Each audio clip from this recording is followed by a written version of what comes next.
Noah waited. Dry land appeared. Noah worshipped God. God made a promise. God sent Jesus to rescue us.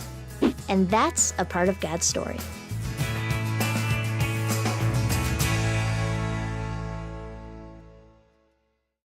God's story, Noah. So part of God's story is about Noah, and it begins like this. First, let's start at the beginning.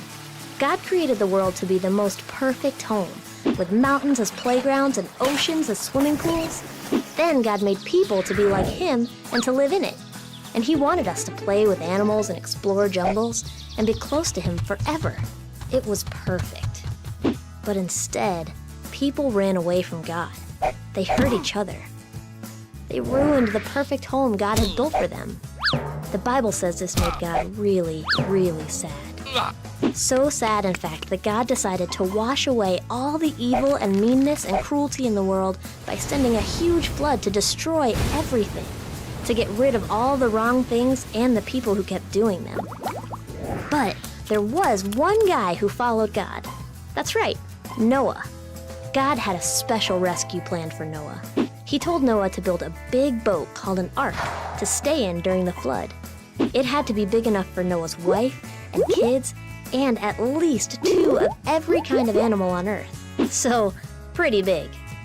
And Noah had to build it in the middle of dry land, which means his neighbors probably thought he was crazy, or at least a little weird. Kids, sometimes following God looks a little weird. We're okay with that. Anyway, looking weird didn't stop Noah. He knew he needed to be rescued. So he finished the ark and waited for God to bring the animals. And God brought them all right. Just imagine what those neighbors thought when they saw an entire zoo strolling through their yards. When Noah's family and all the animals were inside, God shut the door.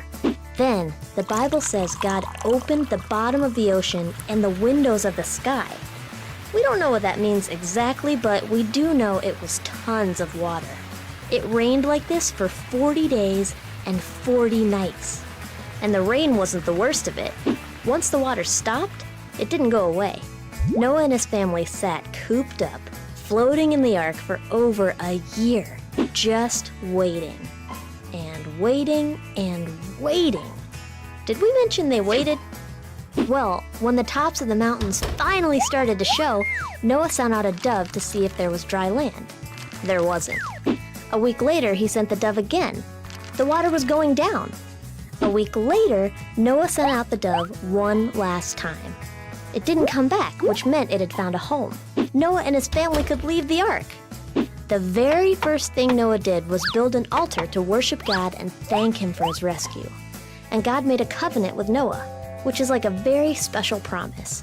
God promised never to destroy the earth with a flood, even though He knew humans would keep right on doing wrong things that made Him sad. God put a rainbow in the sky to remind Noah that He would definitely keep this promise. And just like God rescued Noah, He would one day send His own perfect Son, Jesus, to earth. Jesus would take the punishment of all people. Then, God could be close to everyone who wants to follow Him. And that's the story of Noah. So, in case you missed it, here's the quick version. God made a perfect home. People ruined it. God was sad. He planned a flood and a rescue. Noah built an ark. Animals came. It rained. Noah waited. Dry land appeared.